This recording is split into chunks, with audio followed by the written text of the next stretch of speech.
It's the E-commerce Master Plan podcast. Here to help you solve your marketing problems and grow your e-commerce business. Cutting through the hype to bring you inspiration and advice from the e-commerce sector and beyond. Here's your host, Chloe Thomas. Hello, welcome to our latest podcast. I'm Chloe, and it is awesome to have you all out there listening. I really do appreciate knowing how many people these podcasts help. In today's episode, we're getting into the world of SEO and digital marketing in general with a chap I've known for many years now who knows a huge amount about this industry. So some really sensible, pragmatic advice coming your way. Now, without the sponsors, the podcast wouldn't be possible, so please do check them out. This episode is brought to you by SendPro Online from Pitney Bowes. Shipping a mailing from your desk has never been simpler than with SendPro Online from Pitney Bowes. With SendPro Online, it's just click, send and save for as low as $4.99. That's $4.99 a month.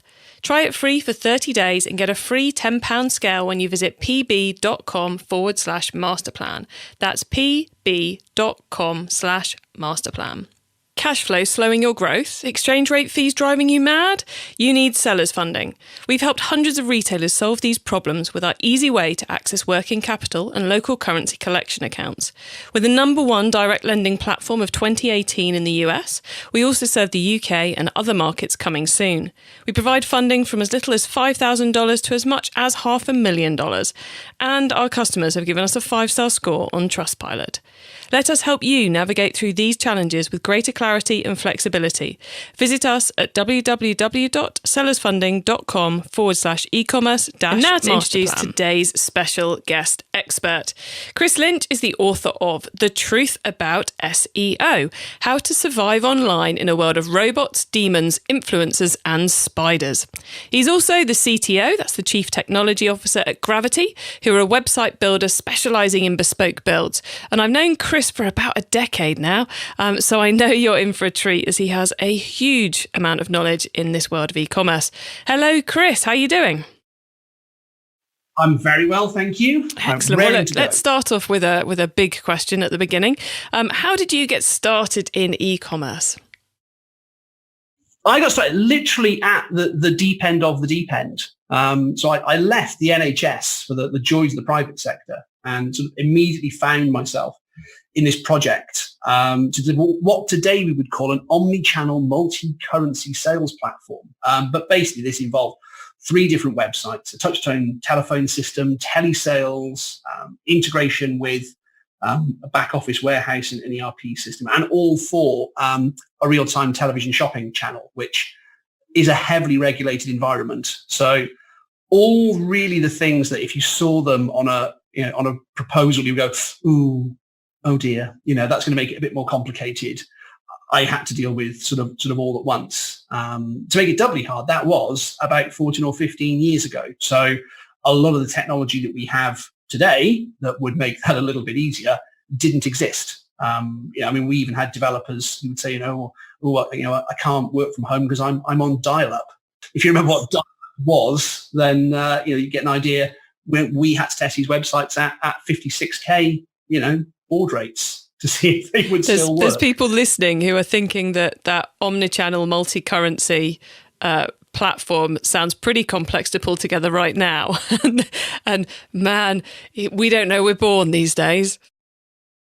No, that's it. Pity me, because I had to chisel it out of stone pretty much by comparison to what we do now.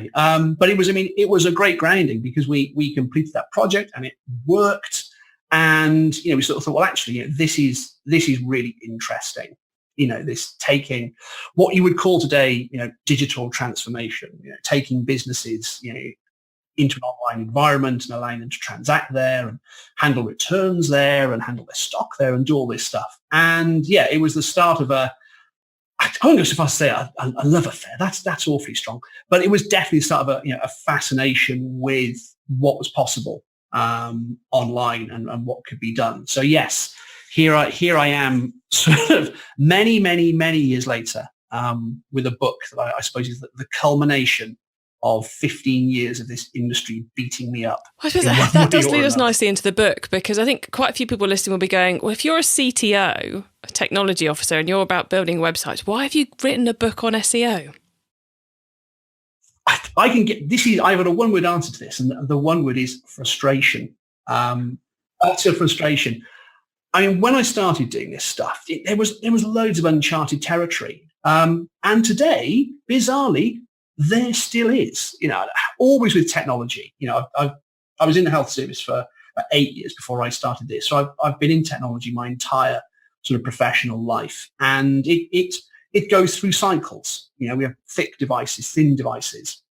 So we started out, everything was client server when I trained, when I was in university. And then, really good PCs came along and we started to install software locally. And then we went, oh no, that's not very good. We'll start to install and we'll go back to using the server. We've got the internet. And then phones came along. And suddenly we have all these thick apps you have to install. And now those are going by the by and progressive web apps are taking over. And, the IT industry is brilliant at taking the same basic idea, putting a new badge on it and selling it again. And we've been doing this, forever. We stopped calling them servers or computers in another room, called them the cloud. Everybody bought them again. It was marvelous. But particularly with SEO and digital marketing, because it's an intersection of kind of mathematics and stats, which I really love, and creative stuff, which I also really love. I find it really fascinating, but also there is a huge amount of mysticism, I think, around it sometimes. And that's how I pick sort of the strap line, for the book, that we give everything a cool name. We don't have a piece of software that looks at your website. We have robots. We don't have automated processing. We have demons. We don't say, oh, it's word of mouth. We call them influencers. We have spiders. And we love terminology, and we love cool, or what we think is cool sounding terminology in IT and in digital marketing. But it means that when I'm dealing with MDs and business owners for the first time, and I'm talking to them about their businesses and the challenges they have, lack of understanding, I think, I feel is the number one cause of problems. And for people feeling that this is an impenetrable world for them. And I quite often find myself saying things like, I did not come here from Hogwarts. This is something you can learn. This is something I can teach you. This is something you can learn how to control in-house. We aren't wizards. It's not magic. It's just something that you don't know yet. And it really started to niggle with me about a year and a half ago that people just weren't empowered to ask the right questions, to do the right things. And if I'm honest, in my darker moments, I think there are some agencies and experts and self-proclaimed gurus out there who quite like it that way. They quite like it. I wouldn't say that writing a book called The Truth About SEO was maybe the most popular man, certainly within Cardiff. Definitely not. I haven't had people going, oh, well done. That's great. You told people how to do it. Well, thanks for that. That has not arrived. Those haven't arrived. The bunches of flowers have not yet turned up. But I just wanted to write an SEO book that wasn't for other SEO people and wasn't for other technical people, but that was just an unbiased kind of plain speaking explanation of what to do and how to do it. And so being a CTO sort of did put me in a good seat for that, because a big part of my job is taking something very technical and very terminology laden and very obtuse and turning it into something that a business can actually understand. So in terms of the book, it's about a lot more than SEO. But as an SEO tip, SEO is the word that people search for a lot on Google. So that's why I call it. So like many of us, and I'm sure many of the listeners feel frustrated about trying to work out exactly what they're supposed to do in order to make the site search engine friendly. And obviously, as you mentioned there, it's very hard these days to take the different marketing methods and the different conversion rate optimization techniques and define them as that one's SEO, that one's UX, that one's email. It's quite hard to split them all up because there's a lot of kind of blurring of the edges, especially when it gets to kind of like PR, influencers, content marketing, social media, that whole kind of like brand awareness piece. They all seem to blur into each other. So I guess maybe you've partly answered this already, but do you think that SEO can be seen as a standalone discipline, or do you think it has to play well with all those other skill sets? I think it has to play well with all the others. I think you put a name on this thing overall, and if you're calling it SEO, that's fine. But in that big box is UX and SEM and digital marketing, is email marketing, is CPC, it is all this stuff. One of the other reasons sort of around SEO, I can remember a little while ago, I sat with someone and said, "Oh, we don't need SEO."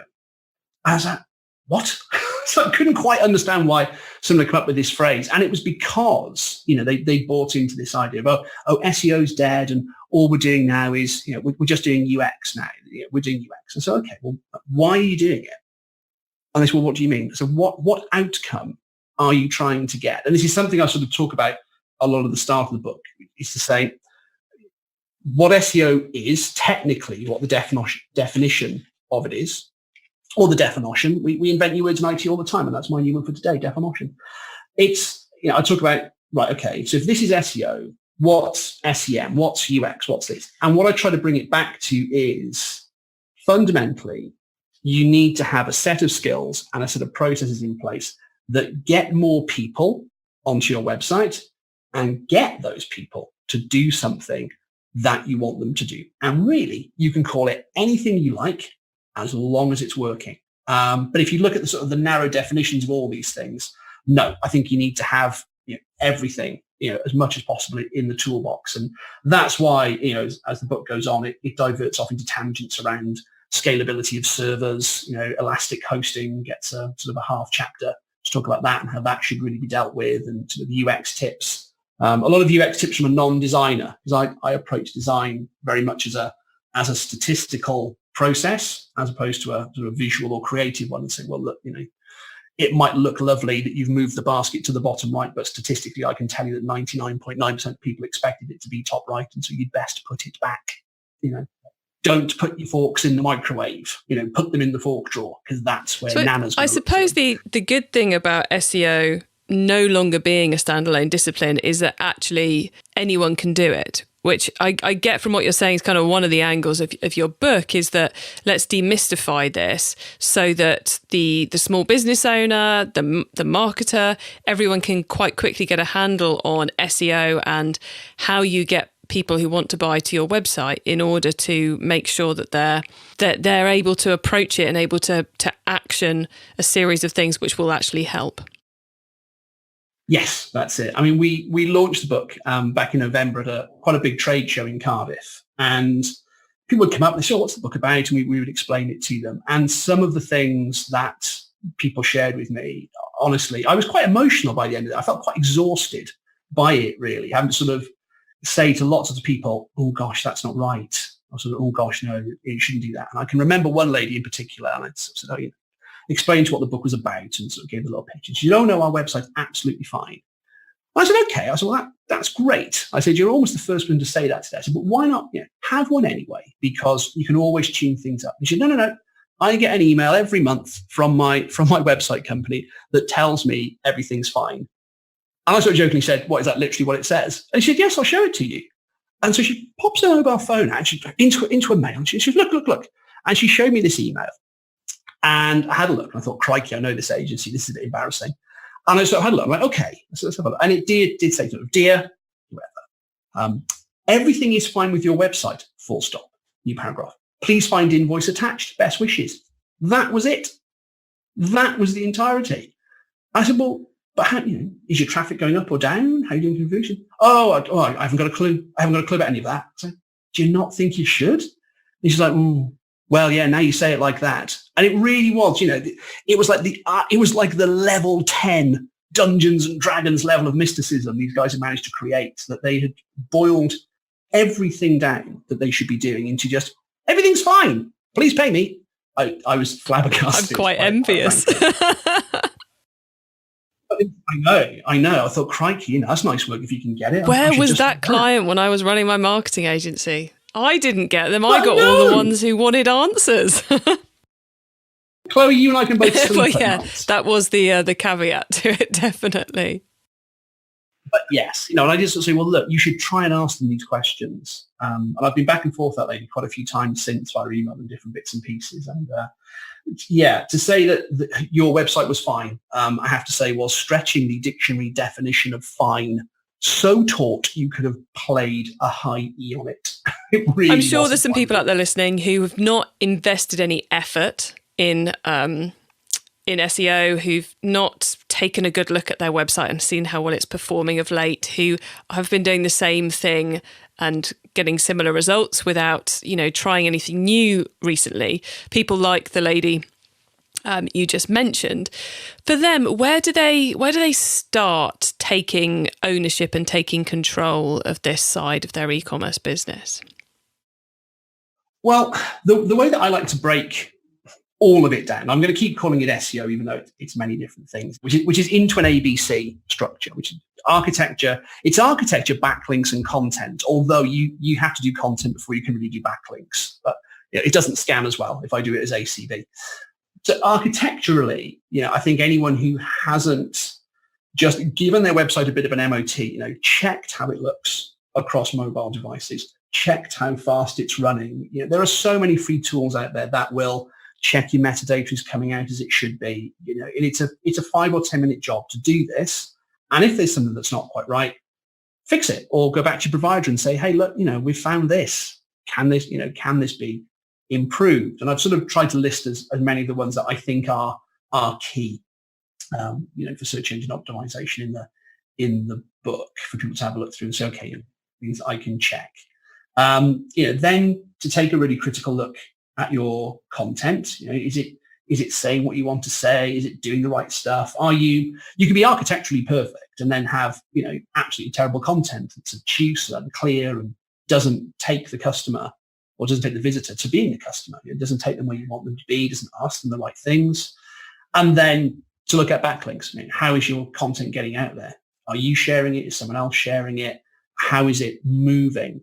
It's sort of like, I've written many a good novel that lives in a drawer, and until you get it out there and show it to people and get them looking at it, it's not going to have any life at all, really. And so that sounds like a really big piece of stuff, but you can get yourself a to-do list down to about 2 sides of A4 and just tick your way through it. It is one of those things which certainly the Google side of it and getting the traffic from Google pays off if you do things consistently over a period of time, not if you do a shed load of work tomorrow. So gradual improvements are good, which is brilliant because it means you can go, right, I'm going to do every Wednesday morning, I'm going to spend an hour working on the SEO. And that's the thing. I stress this with people all the time. SEO projects don't finish because website projects don't finish because it's like saying, oh, I've done everything I can do with sales for my business. Really? Well, that's it. I've done everything I can in terms of my marketing. You can't sort of say, oh, we're going to do a solid month on SEO and then we'll be done for good. It's not like that. But although we should probably point out that fixing the architecture, that can be a month-long project just to get it sorted. And that's very much worth doing in a shorter time span. Absolutely. But what you do then have to do is keep an eye out for when new architectural things come along that weren't important before and are important now. So, I'm old enough and grey enough to remember that the mobile apocalypse when people said, oh, if you're not mobile ready, you'll get de-indexed. And everybody ran around like maniacs, making sure that websites were mobile responsive. Speed is the one that they're very keen on at the moment. But it's one of those things where your architecture could be right today, but that doesn't mean it will be right in 6 months. But the good thing about architectural changes in particular, although this kind of goes for everything within what we're talking about, is that what's good for Google is also good for the customer. Absolutely. Well, I think that's the best way to look at it, actually. I'm not a great believer in doing things just for Google, because it's kind of a backwards way of looking at the world, I think. So if you wait for Google to say, your website should be fast, and then you go, oh, right, okay, yeah, got it. Thank you, Captain. I'll get right on with that. And then you make it fast. Why didn't you make it fast before? Because it being fast would obviously have been better for the customer. Why would a slow website have ever been okay? And I think we get stuck sometimes in this rhythm of looking on, search engine land or, looking on the Moz Journal and go, oh, there's a new rule. I must comply with this rule. Instead of trying to be on the front foot with it and saying, do you know what? What would make my website a little bit better today? Do you find it slow when you're using it? If you do, don't wait for this, external body to tell you, oh, you need to make it fast. Get on with it and do it anyway. So you're absolutely right. And I 100% agree. What's good for Google is good for the customer. But you can flip that and also say what's good for the customer is or will be good for Google, because ultimately, what are they trying to do? They're working on their search index all the time, trying to give the best possible answer, because that's how it makes money. If I go onto Google enough times and get answers that aren't very good, I may start to look somewhere else. And as soon as I do, my ad revenue is gone, and the data stream, where they get to know literally everything about me pretty much, is gone. So the things, I always think the things that Google put out there and say, oh, this is good, or you should do this, are nearly always, you can always equate them to, well, yes, that would make a website better for a customer. So if you want to kind of be a bit ahead of that curve, look at your website as a customer and say, well, what would make this better and easier? And I believe that the vast majority of the time, those changes will also turn out to be good for your digital marketing as a whole. Okay, now, Chris, there is something we mentioned, which we cannot only mention in passing, and it's the B of your ABC. It's the backlinks. Because I think often when people are saying that SEO is dead, they're thinking about backlinks and link building. And it's certainly, I think the piece which people should be most nervous about getting their hands into, because it's the one where you can foul things up quite quickly by listening to the wrong person. So do you want to give some advice on successful backlink link building? The thing that Google would say, or they do say, and there's a direct quote somewhere in the book about this, is that basically you shouldn't do backlinking at all. You should let it magically happen or organically, and that if your content is good, people will link to it.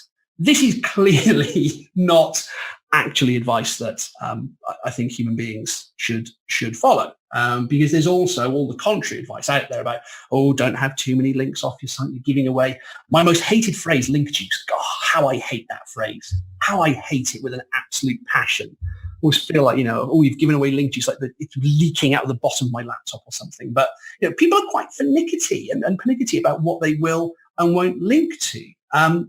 So I think actually when it comes to backlinking, there's nothing wrong with just asking people for a backlink. There's nothing wrong with just saying, look, hey guys, do you want to come and, put something on the website? Can we put something on about you? Google don't like the whole reciprocal linking thing. That is definitely a bad one. I mean, my three kind of probably golden rules are: the easier the backlink is to get, the less worthwhile it probably is. So it's don't be discouraged if it's tough to get your website, if it's tough to get a piece of PR onto a news site with a link in your website. That's because it's got value, and you should press on and do it. Never ever buy backlinks. That's just a disaster waiting to happen. And also these kind of link swap, link shares, they're still out there, sadly. I thought they'd gone the way of the dodo, but when I was researching the book, I had a look around, and there's still an awful lot of these networks where you can, they're like the digital marketing equivalent of going to a dinner party and finding you've got to put your car keys in a bowl, I suppose. Where you just end up saying, oh, well, I'll link to you if you link to me. And it all feels a bit back of the bike sheds. I don't like that particularly much. But you need to look for your community. There's a community for everything, really, in the world. And I think if you've got content that's of value, and that's the key, and that's why it can't be ABC, it has to be ACB. If you've got content that's of value to that community, you need to make sure you've surfaced it, you've shown it to them and said, I've written a book about this, or I've written a blog post about this, and it's not just another spin on a well-worn topic. It's something useful for them. That's the way to get that community engaged in there. Because I sort of fold social media underneath backlinking as well. And they are backlinks, but they sort of have a half-life. They decay away quicker than a website one is. But I think a lot of people are nervous about it because of all the horror stories that are out there. But ultimately, if you've identified your community correctly, so if you sell fitness products, go and find the bloggers, go and find the people who write about that stuff and talk to them, because they are humans. at the end of the day. But it just takes time. It takes emails back and forth. It takes Facebook messages. It takes LinkedIn approaches to find people who are interested in what you do and who will want to share it. So yes, it's time consuming. But again, like you said about, when every Wednesday morning I'm going to do some SEO, first part of every day, go out, reach out to those communities and engage with them. One of the quickest ways I think to build up your sort of link building karma, I think, is to link to other people and share what they've put out there and engage with them and show that you are interested and knowledgeable in that community. I think is a really good way to do it. And you might learn some stuff and you might make some friends. And so that's cool too. E-commerce Master Plan is supported by some of the greatest companies in the e-commerce sector. Here's a reminder of who they are. Shipping and mailing from your desk has never been simpler. With SendPro Online from Pitney Bowes, it's just click, send and save for as low as $4.99 a month. Send envelopes, flats and packages right from your desk. And for being an e-commerce Master Plan listener, you'll receive a free 30-day trial to get started and a free £10 scale to ensure that you never overpay. Save time and money on mailing and shipping with SendPro Online. Starting at $4.99 per month, you can also qualify for special USPS rates for letters and priority mail shipping, calculate exact postage online, and do it all by printing from your PC. Go to pb.com/masterplan to access this special offer for a free 30-day trial plus a free £10 scale to get you started. That's pb.com/masterplan. Experience shipping made simple with a free trial of SendPro Online from Pitney Bowes. Cash flow slowing your growth? Exchange rate fees driving you mad? You need sellers funding. We've helped hundreds of retailers solve these problems with our easy way to access working capital and local currency collection accounts. We're the #1 direct lending platform of 2018 in the US. We also serve the UK and other markets coming soon. We provide funding from as little as $5,000 to as much as $500,000. And our customers have given us a 5-star score on Trustpilot. Let us help you navigate through these challenges with greater clarity and flexibility. Visit us at www.sellersfunding.com/e-commerce-masterplan. It's time for the top tips round. I love this section because it gives me and our listeners some really quick ideas for taking our business to the next level. So, Chris, are you ready for the top tips? Yes, I am ready for the top tips. Okay, the book top tip. If everyone listening to this podcast agreed to take Friday off and read a book to make their business better, which book would you recommend? I am going to recommend a book called The Cuckoo's Egg by Cliff Stoll. It's quite an old book. I read it when I was in university, and it's about a computer science chap in Berkeley University who actually uncovers a spy ring being run by the KGB. Now, you might wonder why this is relevant, but partly because I reread it recently and I could not believe how much of the stuff that Cliff Stoll talks about in terms of how security wasn't as it should be, we are still doing now. We're still talking about strong passwords. This was written in 1975. We're still, there was a news report out recently about, the most common passwords, and people are still using 1, 2, 3, 4, 5, 6. So it's actually really interesting to read that and think, here's some basic stuff that I could tighten up on my personal cybersecurity and also my business. But it's also just a really good read. And if you are feeling jaded about IT or the web, Cliff's enthusiasm for it just comes through in the book. And it does sort of maybe take you back a little bit to a simpler time when computing was exciting and magical in the truest sense of the word. And these weren't just, marketing phrases that we used. This stuff was really exciting. So that would actually be my recommendation. You'll blaze through it on a Friday afternoon. It's not a thick book, but you'll learn some stuff, and it's a great read as well. It is a really good read. Nice. I like it. I like a curveball tip. Okay, the traffic top tip. Which marketing method do you either prize above all others or think doesn't get the press it deserves? Yes. Okay. So there's something that I like to talk about a lot. I don't actually cover this much in the book, so it's probably for the next one, but it's about diversification of traffic and then retaining and containing that traffic. So sort of it's a tip in two parts, but the first bit is don't rely on a single source of traffic. At any time they can take it away from you, and you should never let them own the customer either. So, there was a terrifying or worrying piece of news, at least that came out yesterday, that Google have been surveying users to see if they would be prepared to pay for Google My Business. And it's the classic Google trick.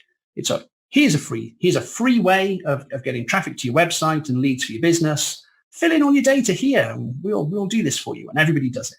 And we start to get links and we think this is marvelous. And then they say, oh, you're gonna have to pay for that now. And if that goes ahead, people who don't pay will presumably disappear, or at least be pushed into the shadows. It's exactly what happened with Google Shopping. Google Shopping used to be an environment where you could just upload a feed of products. And so if you went there as a consumer, you were seeing the maximum number of products possible and all the best pricing. Now it's become part of AdWords. And so actually all you're seeing are the offers from the people who are prepared to pay to put them there. But it's not, to the average consumer, I don't think that's as clear as it should be. So you should never allow one platform to be your main source. You need to diversify it across. So you need to be looking at how much of my traffic is coming in from Google, how much am I getting from Bing, because that serves very much a different demographic. Search engines like DuckDuckGo now are starting to nibble away at that. And you can argue, say, oh, but Google's still got more than 90%. But do you know what? 10% of the world is big. So I don't really ignore those people. I don't ignore if you went into a room and said hello to everyone except for one guy, like the 1 in 10, you just blanked him completely. That'd be a bit weird, wouldn't it? So just because 90% of stuff comes from one place, you can't guarantee that it's going to be there forever. And Chris, the retain them side of the tip? So the retaining side, yeah, I'm really passionate about this at the moment because it's something that we're seeing more and more platforms that were content platforms. So Facebook, Instagram, for example, are introducing e-commerce features where they own the entirety of the transaction. So this is rolling out on Instagram at the moment. And there's lots of digital marketers getting very excited about it, saying, oh, great, look, we can sell on Instagram, isn't it easy? But when you watch the video of how it works, everything happens inside the Instagram platform. So that customer relationship is entirely owned by them. And if you think about this one in particular, it's a good example. Think about what Facebook are some of the things they're super good at. They're super good at building sort of what you would call a psychograph of people. Yeah, what they like, what they don't like. They've wanted shopping data forever. They tried to do a tie-up with Amazon in the dim and distant past, and that fell on its face. So getting you to buy through Instagram or Facebook is a major thing for them. But they're also pretty good at image recognition. So I wear a lot of waistcoats as a more rotund gentleman. They're quite good for cinching it all in. So if I buy a blue waistcoat on Instagram, there's no guarantee the next one I see will be from the same provider, is there? They can just say, well, look, we can show you another product that looks kind of the same from someone else who's prepared to pay more or give us a better margin on it.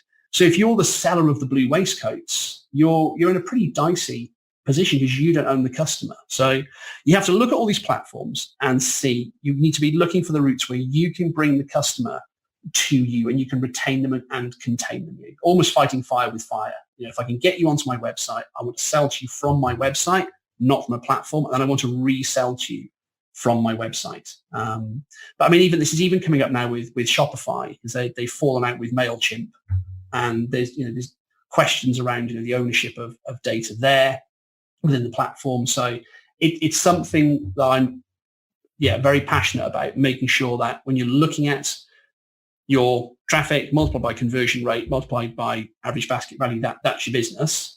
Look at where all that traffic comes from and make sure you're not overly reliant on one source, and that you are making sure that customer is your customer, not Amazon's customer or Facebook's customer or Instagram's customer. Okay, so the next top tip is the tool top tip. Maybe a collaboration tool, a social media plugin, a phone app, or just a way of working. Is there a cool little tool you use that makes you and your team more efficient from day to day?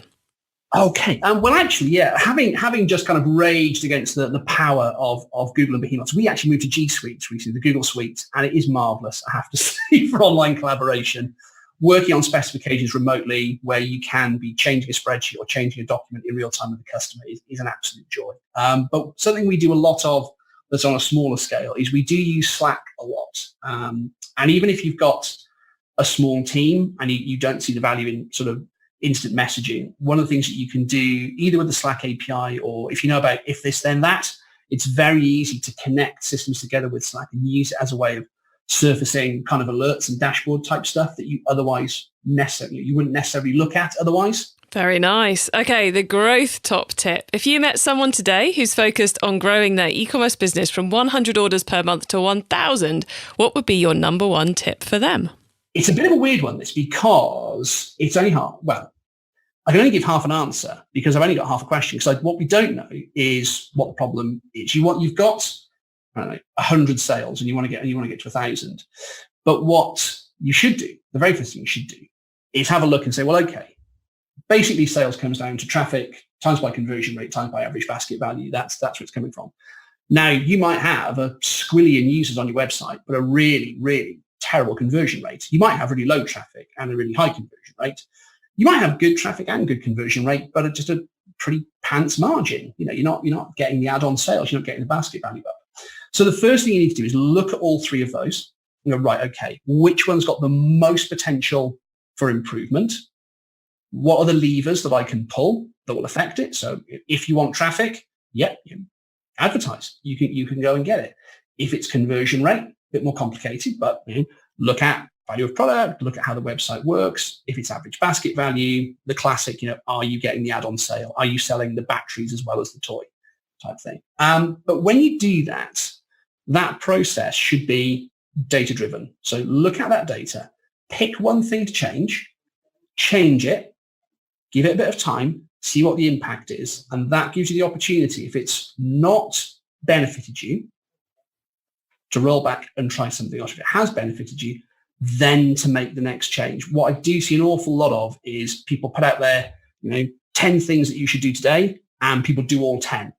And what you never really truly know then is which one or 10 of those worked. You don't know if you wasted your time on half of them.